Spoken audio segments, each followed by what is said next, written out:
하이엔드 동박 분야에서 세계 1위, 바로 롯데 에너지 머티리얼즈인데요. 최근에 아주 흥미로운 선언을 했더군요. 스스로를 이제 단순한 전기차 배터리 소재 회사가 아니다. AI랑 차세대 배터리 소재 플랫폼 기업이다. 이렇게 재정의를 했어요. 근데 정말 신기한 건 그 직후에 나온 3분기 실적은 시장 기대치보다 한참 안 좋았는데 주가는 오히려 급등을 했다는 점입니다. 네, 바로 그 지점이 이 기업을 둘러싼 현재의 모든 얘기를 딱 압축하고 있는 겁니다. 시장이 이 기업의 부진한 현재가 아니라 AI로의 전환이라는 미래 가치에 도움을 걸기 시작했다는 아주 강력한 신호죠. 그래서 오늘은 그 기대감의 실체가 뭔지, 또 그걸 뒷받침하는 재무적인 기반은 얼마나 단단한지 그 숫자와 전략 속으로 한번 깊이 들어가 보겠습니다. 좋습니다. 그럼 가장 먼저 드는 궁금증부터 좀 풀어보죠.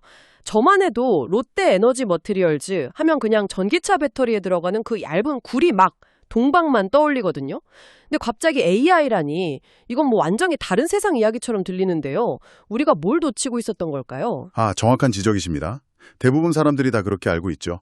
실제로 매출의 한 80에서 85%는 여전히 전지박, 그러니까 전기차 배터리의 음극 집전체로 쓰이는 동박에서 나와요. 이게 지금까지 회사의 주력이었고요. 네. 하지만 나머지 10에서 15%를 차지하는 회로박이 바로 지금 이야기의 주인공입니다. 이건 반도체 패키지 기판에 사용되는 동박인데 전지팍하고는 차원이 다른 기술력과 수익성을 가진 제품이거든요. 그러니까 같은 동박인데도 쓰임새나 가치가 전혀 다른 두 종류가 있었던 거군요. 그럼 최근 시장이 이렇게 열광하는 건 그 회로박 중에서도 아주 특별한 예품 때문이겠네요. 자료에 보니까 HVLP4라는 이름이 계속 나오던데 이게 핵심 키워드인 것 같습니다. 맞습니다. HVLP4 하이퍼 베리 로우 프로파일 4세대. 이게 현재 양산할 수 있는 최고 등급의 회로박이에요. 이걸 이해하시려면 도로를 생각하시면 좀 쉬워요. 데이터가 자동차라고 치면 동박은 그 데이터가 달리는 고속도로인 셈이죠. 고속도로요? 네. AI 반도체처럼 초고속으로 막대한 양의 데이터를 처리하려면 도로가 아주 매끄러워야 하지 않겠어요? 도로 표면이 울퉁불퉁하면 차가 제속도를 못 내는 것처럼 동박 표면이 거칠면 전기 신호가 더 먼 거리를 이렇게 구불구불 이동하면서 손실이 생기고 속도도 느려집니다. 아하. 그럼 HVLP4는 그 도로 표면의 거칠기를 거의 없앤 아주 매끄러운 데이터 아우토반 같은 거군요. 그래서 신호 손실 없이 데이터를 빠르고 정확하게 전달할 수 있다. 이런 거고요. 정확한 비유입니다. 바로 이 때문에 엔비디아의 AI 가속기처럼 극도의 성능을 요구하는 반도체 기판에는 이 HVLP4가 필수적으로 쓰이기 시작한 겁니다. 엔비디아예요? 네. 그래서 롯데에너지 머티리얼즈가 최근에 익산 공장의 기존 전지박 생산 라인 일부를요, 바로 이 AI 가속기용 HVLP4 전용 라인으로 전환하는 아주 과감한 결정을 내렸습니다. 여기서 만든 제품이 두산전자 비지를 거쳐서 최종적으로 엔비디아에 공급되는 구조를 만든 거죠. 엔비디아 생태계에 성공적으로 진입했다는 거네요. 네. 경쟁사인 솔루스 첨단 소재에 비하면 시장 진입은 좀 늦었지만 엄청난 속도로 지금 격차를 좁히고 있습니다. 와, 미래는 정말 밝아 보이는데 여기서 다시 처음에 그 의문으로 돌아가게 되네요. 미래가 이렇게 장밋빛인데 왜 최근에 발표된 3분기 실적은 그렇게 나빴던 거죠? 매출은 30% 넘게 줄고 343억 원 영업 손실까지 났는데 이건 완전히 따로 노는 이야기처럼 들리거든요. 그게 바로 현실과 기대의 괴리인 거죠. 3분기 실적이 부진했던 건 명백한 사실입니다. 주력 사업인 전지박 쪽이 직격탄을 맞았기 때문인데요. 전기차 쪽이요? 네. 미국 전기차 보조금 정책 변화 같은 것 때문에 전기차 시장이 소위 캐즘, 즉 일시적인 수요 정책기에 빠졌잖아요. 고객사들 주문이 확 줄어든 겁니다. 그 결과로 말레이시아하고 익산 공장의 평균 가동률이 49%까지 떨어졌어요. 49%요? 거의 절반이 멈춰 있었다는 얘기네요? 그렇죠. 공장은 반쯤 서 있는데 고정비는 계속 나가니까 대규모 적자를 피할 수가 없었던 겁니다. 실적만 보면 정말 심각한 위기 상황인데 어떻게 주가는 정반대로 움직일 수가 있었을까요? 여기에 시장이 주목하는 뭔가가 숨어 있다는 뜻이겠죠? 바로 이 회사의 압도적인 재무 안정성, 그러니까 맷집 때문입니다. 영어 환경은 정말 혹독한 겨울을 보내고 있는데 고가는 아주 두둑하게 채워놓은 상태라고 할 수 있죠. 3분기 말 기준으로 부채 비율이 고작 23.7%입니다. 23.7%요? 와. 네, 보통 제조업에서 100% 이하만 돼도 우량하다고 하는데 20%대는 이건 뭐 업계 최고 수준이죠. 빚이 과히 없다는 뜻이네요, 정말. 근데 더 중요한 게 따로 있습니다. 뭔가요? 총차입금, 그러니까 빌린 돈이 한 1,846억 원 정도 되는데요. 회사가 가지고 있는 현금성 자산은 3,356억 원이에요. 오히려 가진 현금이 빚보다 1,510억 원 더 많은 순현금 상태인 겁니다. 사실상 무차입 경영을 하고 있는 셈이죠. 와, 이게 얼마나 대단한 거냐면요. 경쟁사인 SK넥실리스는 부채 비율이 한 180에서 200% 정도 되고요. 솔루스 첨단 소재는 250%가 넘습니다. 경쟁사들은 지금 이자 내기에도 바쁠 수 있는데 롯데는 그 현금을 가지고 다음 시대를 준비할 실단을 완전히 확보하고 있다는 거군요. 근데 한편으로 이런 생각도 드네요. 이렇게 재무적으로 보수적이라는 게 반대로 말하면 현금만 쌓아두는 동안에 경쟁사들이 시장을 장악하도록 너무 소극적으로 움직인 건 아닐까요? 굉장히 날카로운 질문이십니다. 실제로 과거에는 그런 비판이 좀 있었어요. 하지만 지금처럼 전방 산업이 급격히 얼어붙는 시기에는 그 보수적인 전략이 오히려 엄청난 기회 요인이 되고 있는 겁니다. 기회 요인이요? 네, 경쟁사들이 자금 압박 때문에 계획했던 투자를 줄이거나 미룰 때 롯데는 가장 유망한 분야에 오히려 투자를 집중할 여력이 생긴 거죠. 바로 그게 선택과 집중이라는 현재의 전략으로 나타나고 있는 겁니다. 그렇군요. 위기의 시기에 오히려 격차를 벌릴 기회를 잡았다. 그럼 그 미래를 위한 투자는 구체적으로 어떻게 진행되고 있습니까?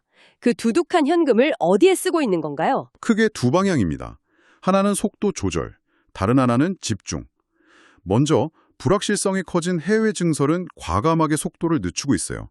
유럽 전기차 시장이 주춤하니까 스페인 공장 완공 목표를 2025년에서 2027년으로 2년이나 미뤘고요. 2년이나요? 네. 그리고 북미 투자는 아예 잠정 보류했습니다. 무리하게 공장 늘렸다가 경쟁사들처럼 막대한 고정비 부담에 시달리는 실수를 반복하지 않겠다는 거죠. 대신 확실한 시장, 그러니까 AI 쪽으로 자원을 몰아주고 있다는 거겠군요. 정확합니다. 모든 역량을 수익성 높은 AI용 회로박에 쏟아붓고 있어요. 아까 말씀드린 것처럼 국내 익산 공장을 AI 헤드쿼터로 딱 지정하고 AI 회로박 생산 능력을 2028년까지 지금의 5.7배로 대폭 늘릴 계획입니다. 5.7배요? 네. 한편 전력비가 싸서 원가 경쟁력이 제일 좋은 말레이시아 공장은 계속해서 전지박을 생산하면서 안정적인 캐시카우 역할을 담당하게 되고요. 각 공장의 역할을 명확히 나눈 겁니다. 단순히 생산 라인만 바꾸는 수준이 아니라 아예 R&D 방향 자체도 차세대 기술로 옮겨가는 것 같아요. 자료를 보니까 전고체 배터리 같은 미래 기술에 대한 투자가 눈에 띄던데요. 네. AI 소재 플랫폼 기업으로 가기 위한 핵심적인 포석들입니다. 첫째가 꿈의 배터리라고 불리는 전고체 배터리의 핵심 소재, 바로 황화물계 고체 전해질입니다. 아직 시장이 열리지도 않았는데 벌써 익산에 연산 70톤 규모의 파일럿 공장을 짓고 고객사들이랑 테스트를 진행하고 있어요. 벌써요? 네. 둘째는 역시 전고체 배터리에 쓰일 차세대 음극재인 니켈 도금박 개발이고요. 그 외에도 LFP 양극재, 실리폰 음극재, 이렇게 포트폴리오를 다각화하면서 최근에는 의왕연구소 규모를 2배로 확장하기도 했습니다. 이야기를 듣다 보니까 이 회사의 전략이 정말 명확하게 그려지네요. 그런데 자료를 훑어보다가 좀 의아한 부분을 발견했어요. 이런 첨단 소재 회사인데 건설 사업부를 가지고 있더라고요. 매출 비중은 1, 2, 3%로 아주 작던데 그룹에는 롯데건설이라는 큰 계열사가 있는데도 굳이 작은 조직을 유지하는 이유가 뭘까요? 그걸 발견하셨군요. 아주 중요한 포인트입니다. 많은 분들이 그냥 넘어가는 부분인데 사실 이 건설 부문이 이 회사의 핵심 경쟁력을 지키는 방패 같은 역할을 합니다. 방패요? 네. 외부 수주로 돈 버는 조직이 아니고요. 오직 내부 공장 증설이랑 유지 보수만을 위해 존재하는 조직이거든요. 내부 공사를 위해서요? 굳이 그럴 필요가 있나 싶은데요. 주요한 정도가 아니라 필수적입니다. 동박 공장은요, 반도체 공장만큼이나 민감한 기술의 집약체예요. 동박의 수율하고 품질을 결정하는 게 그냥 레시피뿐만이 아니라 설비를 어떻게 배치하는지, 클린룸 규격은 어떤지, 생산 동선은 어떻게 짜는지, 이 공장 설계 자체가 핵심 영업 비밀입니다. 만약에 이 공장 건설을 외부 업체에 맡긴다, 그럼 그 모든 노하우가 유출될 위험에 그대로 노출되는 거죠. 아, 그러니까 핵심 기술에 담긴 공장 설계도랑 노하우를 지키려고 아예 집 짓는 팀을 내부에 두고 있다는 말이군요. 이거 정말 흥미로운데요? 맞습니다. 보안이 필요한 핵심 공정은 내부 건설팀이 직접 통제하고 또 증설이 필요할 때 시장 상황에 맞춰서 누구보다 빠르고 효율적으로 대응하기 위해 자체 조직을 유지하는 겁니다. 주력 사업을 지키는 보이지 않는 해자 역할을 하는 셈이죠. 자, 그럼 지금까지의 논의를 좀 종합해 보겠습니다. 이 기업의 매력과 위험 요인을 명확하게 정리해 볼 필요가 있겠어요. 먼저 투자 관점에서 가장 매력적인 포인트는 뭘까요? 크게 4가지로 요약할 수 있습니다. 첫째는 지금까지 계속 강조했던 압도적인 재무 안정성, 부채 비율 23%의 순현금 기업으로 어떤 불황이 와도 버텨낼 체력이 가장 튼튼합니다. 네. 둘째는 AI 가속기 시장으로의 성공적인 진입, 전기차라는 단일 엔진에서 벗어나서 AI 반도체 소재라는 새로운 고성장 엔진을 장착한 거죠. 새로운 엔진이네요. 네. 셋째는 차세대 배터리 소재 선점입니다. 전고체 배터리용 핵심 소재 개발에서 가장 앞서 나가고 있다는 점도 미래 가치를 높이는 요인이고요. 마지막으로 저렴한 전력비의 말레이시아 공장을 기반으로 한 구조적인 원가 경쟁력도 무시할 수 없는 강점입니다. 장점은 확실히 명확해 보이네요. 하지만 세상에 완벽한 투자는 없겠죠. 우리가 반드시 짚고 넘어가야 할 리스크 요인들은 어떤 게 있을까요? 리스크 역시 분명합니다. 첫 번째는 역시 전방 산업의 부진이죠. 단기적으로 전기차 시장 수요 회복이 예상보다 더디면 낮은 가동률과 적자 상황이 길어질 수 있습니다. 일부에서는 본격적인 흑자 전환 시점을 2027년 정도로 보수적으로 보기도 해요. 아, 2027은요? 네. 그리고 두 번째는 오버행, 즉 잠재적 매도 물량 리스크입니다. 2대 주주인 사모펀드 스틱이 보유한 지분이 11.9%가 있는데 이게 언젠가는 시장에 나올 물량이라는 부담이 좀 있죠. 11.9%면 적지 않은 물량인데요. 그게 시장에 풀리면 주가에 부담이 될 수 있겠네요. 네.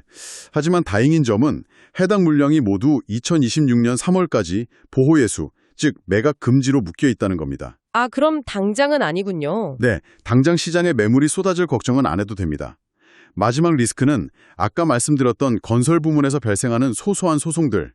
규모는 크지 않지만 하자 보수 관련해서 패소하면 일회성 비용이 발생할 수 있다는 점 정도는 인지하고 있어야 합니다. 정리해보면 롯데 에너지 머티리얼즈는 전기차 시장의 한파로 인한 단기 실적 악화라는 차가운 현실과 AI 및 차세대 배터리 소재라는 뜨거운 기대감이 정면으로 충돌하고 있는 기업이군요. 맞습니다. 현재의 영업 실적만 보면 분명한 위기 신호가 맞습니다. 하지만 그 위기를 버텨낼 독보적인 재무 체력, 그리고 위기 이후를 내다보는 명확한 성장 동력을 동시에 갖추고 있다는 점이 이 기업의 핵심입니다. 시장이 과연 이 기업의 현재와 미래, 어느 쪽에 더 무게를 두고 평가를 내릴지 지켜보는 것이 앞으로의 관전 포인트가 될 겁니다.